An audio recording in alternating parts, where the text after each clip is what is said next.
There is a growing need for home care across the country, and Michigan is no exception. In tonight's Rebound Report, we hear from one local company doing all it can to attract more workers to help those who need it.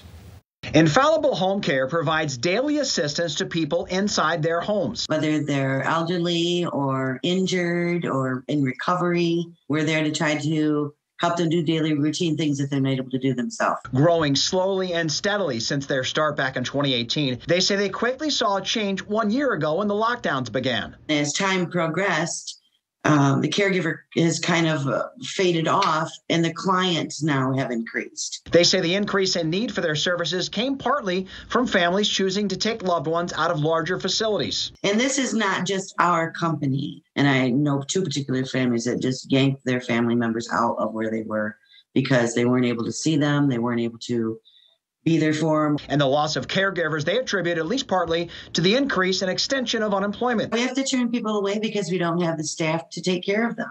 A study by PHI, Paraprofessionals Healthcare Institute, a nonprofit working to ensure quality care for older adults and adults with disabilities, shows a statewide shortage in Michigan of 34,000 caregivers. And PHI predicted right before the pandemic 178,000 job openings in this field from 2018 to 2028 in Michigan, due to growth and turnover.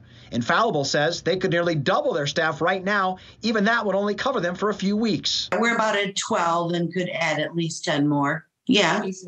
Easily. And unfortunately, they fear their employee shortage may get worse once the COVID hazard pay bump for direct care workers ends, which is scheduled to wrap up October 1st. Everybody's grumbling behind the scenes, but really it needs to come to the forefront, because we've got people out there that really need help. In the meantime, Parker Tennell doing all she can to attract more workers. Although not specific with the amount, they're calling it a good starting pay rate. She pays start-out pay higher than anybody that I've ever worked for in Michigan. But we're offering sign-on bonuses, and it does go up based on experience. They also allow workers to build their own hours, provide paid training, and are adding insurance benefits soon, trying to strike a delicate balance of helping both her caregivers and those in need of care right now. What it really takes for a good caregiver is to have the empathy and the compassion and the willingness to care about somebody in their community that might need help.